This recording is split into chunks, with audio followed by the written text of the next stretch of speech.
Annie Frank for GNAT TV. We're talking today to Deborah Solomon. For 8 years, Deborah was the Questions For columnist at the New York Times Sunday magazine. Her features usually graced a full page in the Times Sunday magazine for that period. But today we're interviewing Deborah in the context of her latest nonfiction book, American Mirror, The Life and Art of Norman Rockwell. It's published by Farrar, Straus, and Giroux, and Deborah is a featured presenter at the famous Northshire Books in Manchester, Vermont. Deborah, did you know that corporate leader Richard Parsons called Northshire Books perhaps the best bookstore in America? Well, it's certainly known as one of the great independent bookstores, and there aren't that many independent bookstores left, as we know. And I think that's one reason authors are willing to travel from all over the United States to read there and speak there. So, Deborah, you're making your way now with this experience of having written this book. I believe it's your third book, correct? Correct. And you're making promotionals and book signings, but yet we must spend a minute. How are you finding this experience? Because bookstores are, as an industry, on the decline. They're being diminished due to technology. Any thoughts on that? It's true. There aren't that many bookstores left for authors to speak at anymore. And I just heard that in France, the government does not permit any discounting of books. All books have to sell at the same price. So in other words, a company like Amazon would not be able to come in and offer books at half price. And the reason they do that is to protect independent bookstores. And that's why when you go to France, you see a bookstore on every corner. My husband and I were there recently, and I was thinking, do French people really read that much more than Americans? How come there are so many bookstores in France? And the answer is that they don't have big chains like Amazon coming in and underselling everybody else and driving the independent bookstores out. Well, it remains to be seen, say, in the next 5 to 7 years, what will happen with this whole paradigm and well, the people industry. will always read. People will always read somehow, whether it's newspapers or books. But the form certainly seems to be evolving right now. Oh. Deborah, before we delve into your book on Norman Rockwell, your feature interviews for 8 years in the New York Times Sunday magazine, who in your mind was the finest and most gratifying interview, and then who was the biggest disappointment? Well, one of my favorite interviews was Howard Dean, I have to tell you, because perhaps you've met him over the former years. Governor. Sure, Absolutely. Sure. And he came to my house at the time he was running for president. And I have 2 sons who are both asleep. And I said, boys, you have to wake up because Howard Dean is coming over and you should say hello to him. And the boys were asleep and Howard Dean arrived. And I said to him, can you go into the boys' bedroom and do the Howard Dean scream to wake them up? And he said, absolutely not. Anyway, I found him to be a very dignified, passionate, well-spoken person who is no longer too involved with politics, right? He has a private life now in Burlington, but well, he was an MD, and his wife was an MD, too. Yeah. Right. Yeah. But he was someone I admired. In terms of my least favorite interview, who I was would the have dud? I would The have to biggest say dud? there's severe competition for that category, boy. and I am not going to name my least favorite interview subject because I try to be discreet. Okay. All right. So, Deborah, why Norman Rockwell? With all of the subjects and individuals who you could focus on for a book, what motivated you to undertake this as an investment of time, effort, expense, the commitment? Yeah. I mean, you really have to think about that, right? Yeah. Before you take the plunge? Well, right? I had done 2 other biographies of artists, of American artists, Jackson Pollock and Joseph Cornell, who are both leading figures of the American avant-garde. And as an art historian, I had never really thought about Rockwell. I'm not one of those biographers who's going to say, I've been looking at his art since I was 5 years old and couldn't wait. I did not think about it seriously really until 2001 when I saw a retrospective of his work at the Guggenheim Museum in New York. And I was blown away by the show. And at that point, I realized, as someone who had studied art history in college, that there was a whole realm of American art and illustration that had really faded into obscurity in the years since Rockwell was at its peak, and I wanted to research it, and I did take the plunge. I didn't know completely what I was getting into, and I fell in love with the subject, which ended up consuming me for probably about 12 years. So, I mean, is there a way of quantifying the hours or the days invested in a project like this? You're wondering, does it pay? Does biography pay? You probably earn well below minimum wage. It has to be a labor of love. Really? Now, Deborah, even though Arlington, Vermont loves to embrace and identify itself with Norman Rockwell, the truth of it is he really only spent, I think, about 12 or 13 years of his 84 years in southern Vermont, and it was just sort of a phase or a period in his life, and really only used it as a secondary or a vacation place. And even when he was here, and like reading your book, he seemed to be traveling a lot or spending extended time in places like California, right? Yeah. So I mean, how much time did he really spend here? You're saying 12 years out of 84. If we were going to do the math, it may not be a huge percentage, but I think his Arlington years were possibly the most important years of his career, because he, of course, painted his Four Freedoms here. And they were the paintings that really elevated him from being a magazine illustrator into a household name and America's sort of painter-in-chief. He was so talented at visualizing the ideals of World War II and the Roosevelt administration and Roosevelt's famous Four Freedoms that I think he rose up and took Arlington along with him during those years, especially since many of his neighbors posed for the paintings. So did Arlington in southern Vermont, in terms of his career as an artist, did it really have an influence on Rockwell's paintings, or is this sort of just folklore? Well, he was not a landscape painter. And when he moved here, other illustrators moved here, such as Mead Schaefer and John Atherton, and they were always painting landscapes. They would go fishing and do scenes of fishermen, or go hiking and then paint pictures of people hiking. And those rivers, two, the river, lakes, the bat and the kill. mountains. It was always right, the bat and kill. On the cover of the Post, it seemed like every other week during the 40s when all these illustrators were living here. Rockwell did not paint landscapes. He had no interest in painting mountains. And he was a figure painter. So in that sense, I think he was less influenced by the landscape, but he was influenced, yes, he was influenced by the life that went on here, I think, and took a lot of ideas from just sort of observing people going about their daily life in a way that he could not do in New York City. Now, the covers that he did for the Saturday Evening Post, how did those come about? Who made the decisions? Was it Norman Rockwell leading the content, or was it some editors at Saturday Evening Post saying, give us a cover on this, or give us subject matter on that? How did that work for so many years? Well, I think there are certain editors who like to take credit for certain covers, not surprisingly. But generally, Rockwell pitched a few ideas every so often, and his art editor or the editor-in-chief of the magazine would go through his sketches and pick out one they wanted. So I would say generally he came up with his own ideas, although he did have some help from time to time. And advertising, he also did he did advertising work, advertisements for canned food and tires and light bulbs.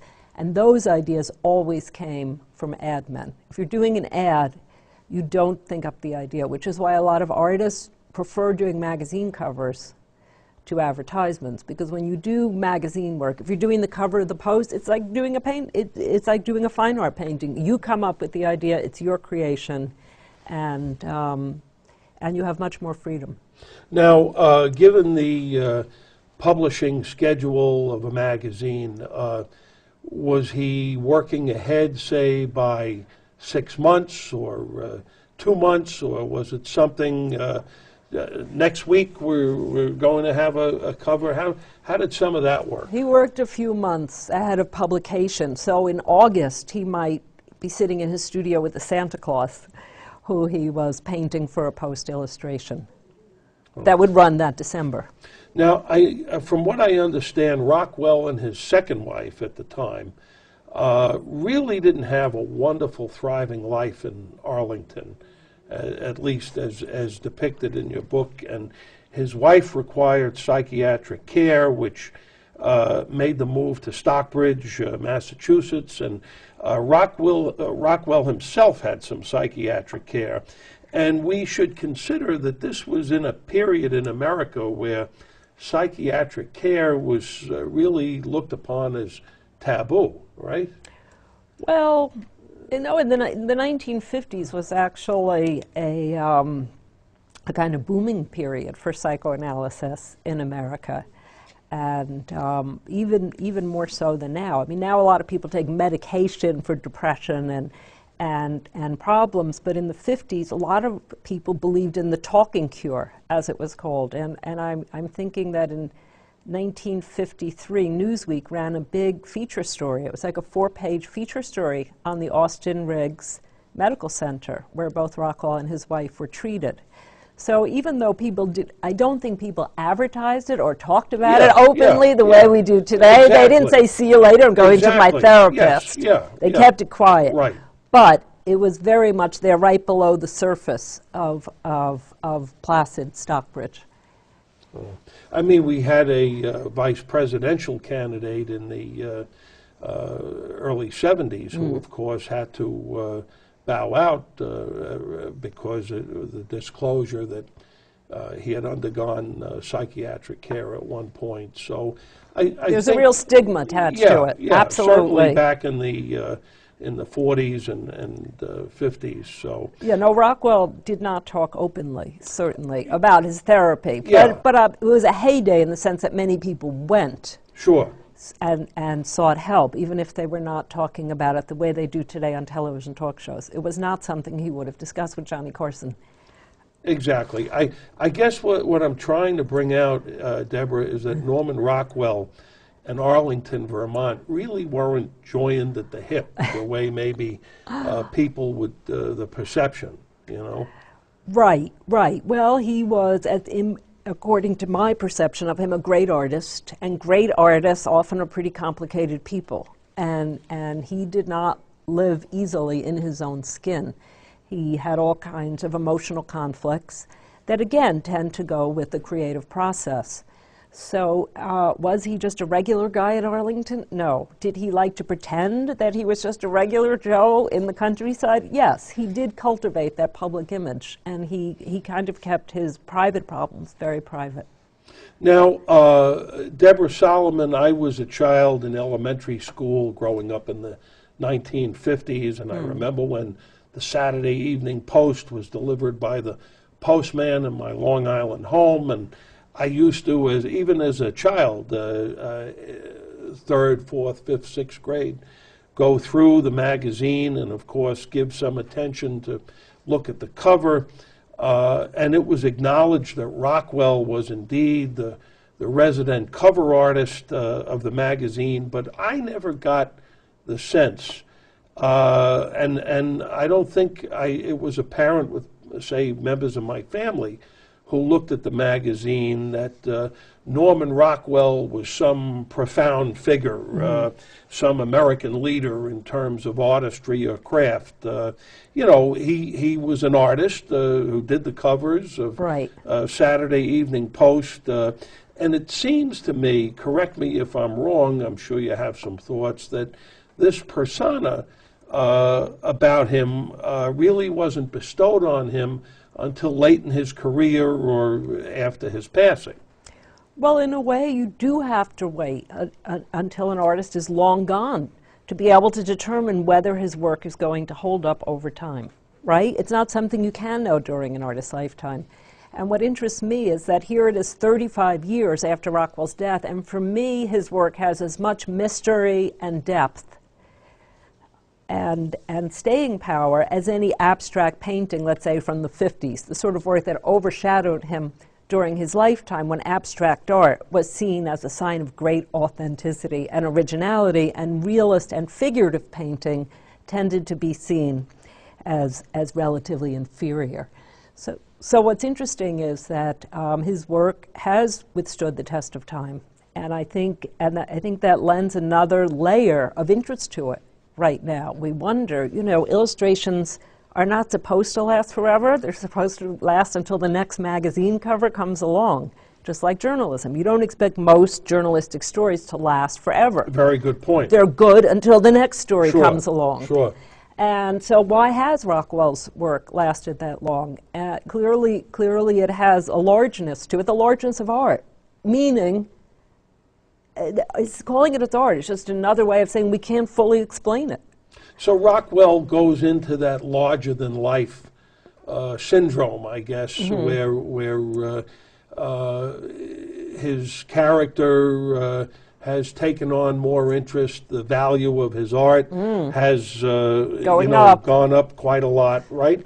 Which when he was alive, maybe wasn't present, right? No, there was no market for his work. The paintings went free. He gave many away. Editors at the Saturday Evening Post helped themselves to his work, and that was fine with him because he was really interested in the next cover. He wasn't thinking about the value of his paintings. They had very little value. They sold for a few $100s, and then later on, towards the end of his life, a few $1,000s.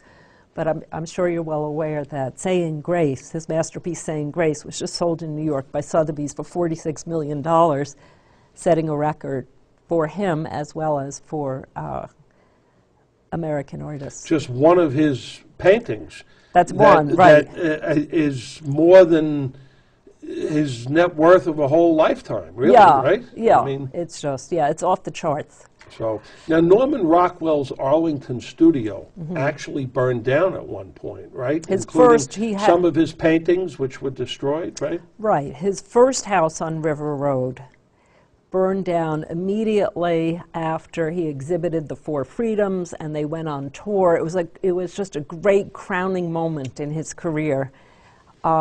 And he came home from being honored in Washington, D.C., was up late one night with his friend Meade Schaefer and a fisherman. Is it Lee Wolf? A fly fisherman?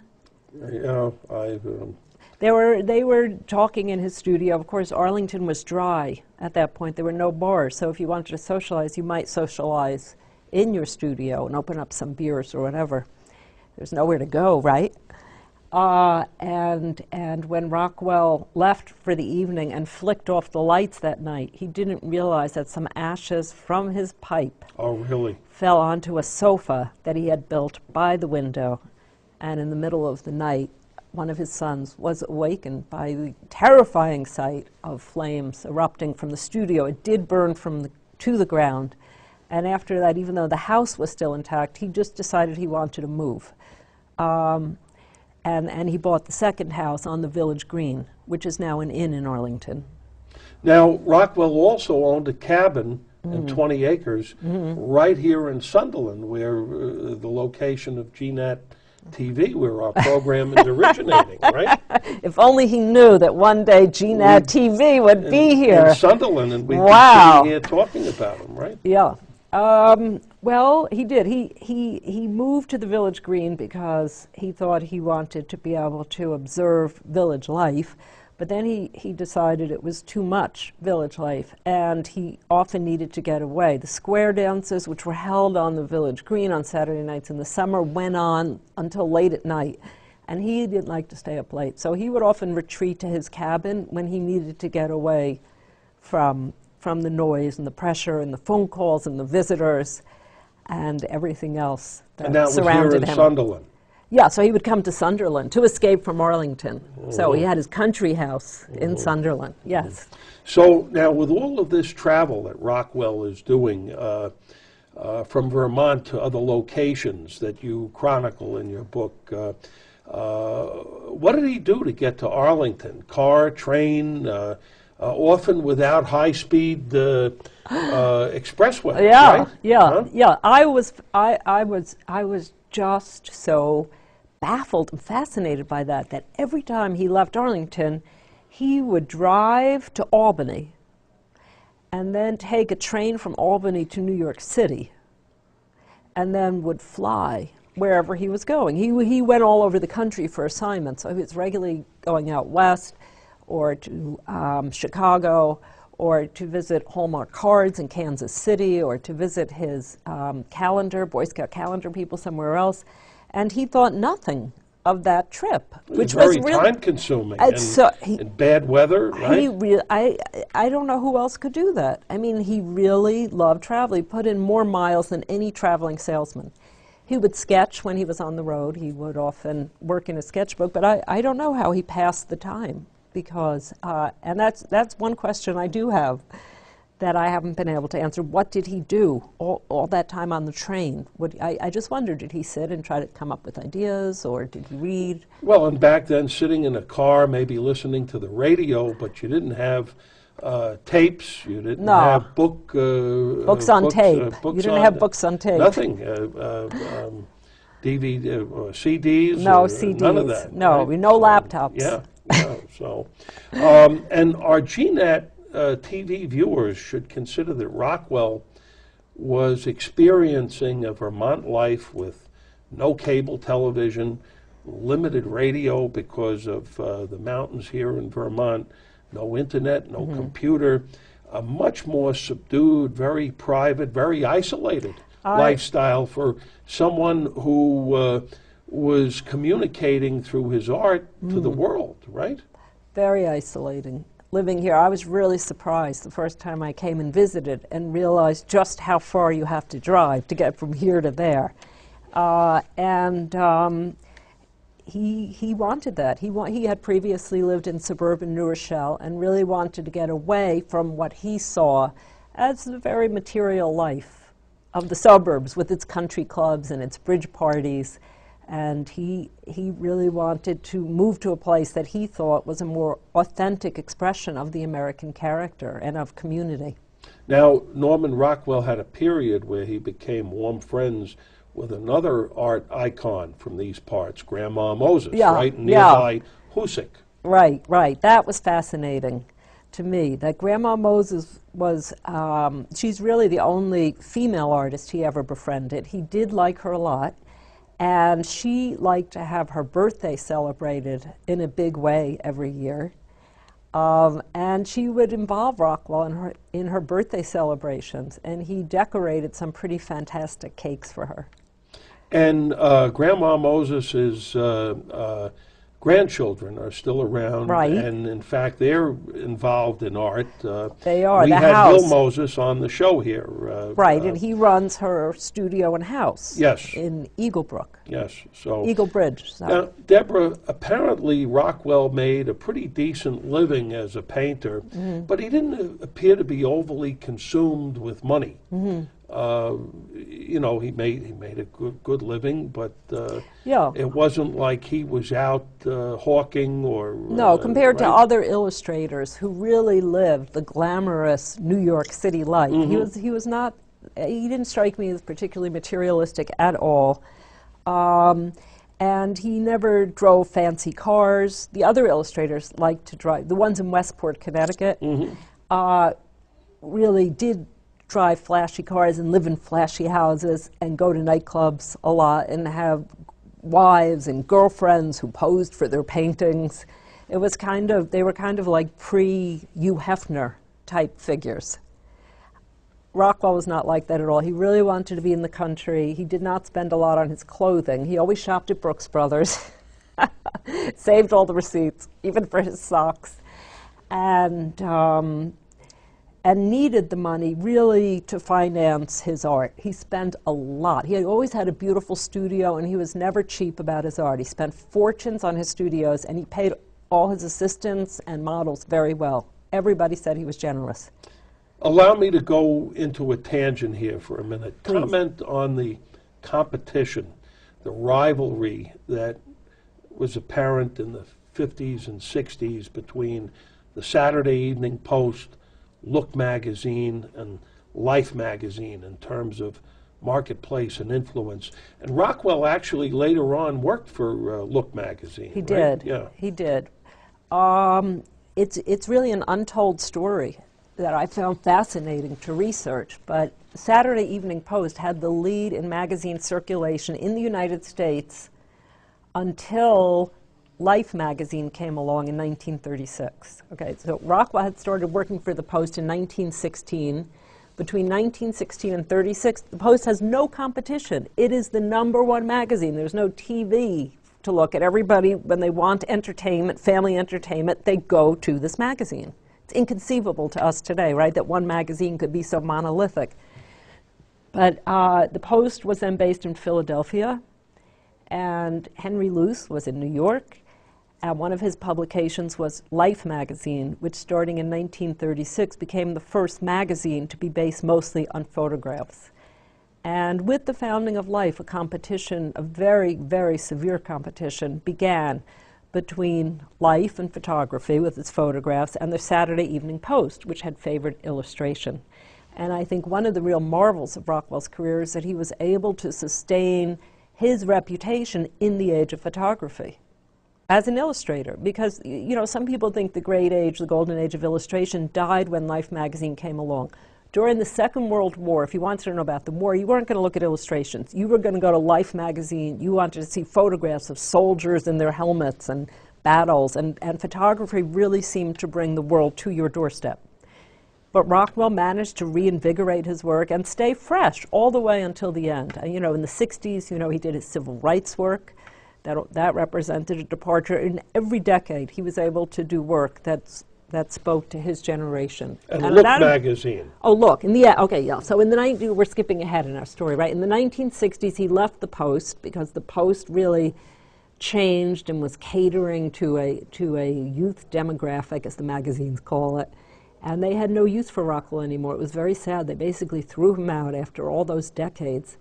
And he went to Look magazine, which was a rival magazine, and an editor there had the brilliant idea of having him work on civil rights subjects, and so he told that story in the 1960s, just the way he told the story of the Four Freedoms in the 40s, and did the definitive images of World War II and American values. He again, in a way, defined the 60s because he chronicled the civil rights struggle and all the unrest that was afflicting America during that later decade. Deborah Solomon, this book appears to have ignited a controversy of sorts, protests by the Rockwell family. Maybe in a minute or two you could describe what's going on. Yeah, I worked very close. I worked very closely with the family in the years that I was working on this book, and some members of the family have challenged my interpretation of Rockwell's work, and I wouldn't dream of summing up their position, because number one, I don't understand it at all, and I'm not their spokesperson. So. You know, I think all of us, the family, me, I think we're all really interested in acknowledging Rockwell's originality and greatness. Well, I think that more often than not, you could if you want, you could sum up their comments, but I'm not going to, because to me they don't really. More often than not, in I try to stay above the fray. Biographies where families are involved, many times it seems that families are conflicted about what the outcome was, objectivity versus subjectivity. Yeah. It happens quite a lot. But we work so closely together that I'm really sorry that our friendship has not continued at this point. Our remaining, because I was going to say, the brothers, the three Rockwell sons, who are all very artistic and wonderful people. And they're in their 70s and 80s, I guess. Late 70s and 80s, two in their 80s. They even agreed to release their father's psychiatric records to me. Yes. We really had a completely trusting relationship. And I'm hoping, I just want to say quickly, that over time that they will see that my book is about art and rooted in respect for their father, enormous respect. And objective. Well, I certainly think Sure. so. So I hope that we will all become friends again over time. Real fast, your favorite Norman Rockwell painting? Yeah, it's probably Freedom from Want, with the larger-than-life Thanksgiving turkey at the middle of the painting. And I think it captures the way people can come together, but also still be apart. Everyone's kind of looking away from the turkey and the couple that is valiantly carrying the turkey to the table. And instead of a usual Thanksgiving where people are shown giving thanks, no one is giving thanks in Rockwell's paintings. They're laughing and enjoying themselves, and I think he is saying that laughter is as essential to American democracy as any other tradition. Our guest has been Deborah Solomon, well known for her years as a writer for the New York Times, Sunday Magazine, and author of this book, American Mirror, The Life and Art of Norman Rockwell, which is being featured at Northshire Books in Manchester, Vermont, one of America's great independent bookstores. And this is Danny Frank for GNAT TV.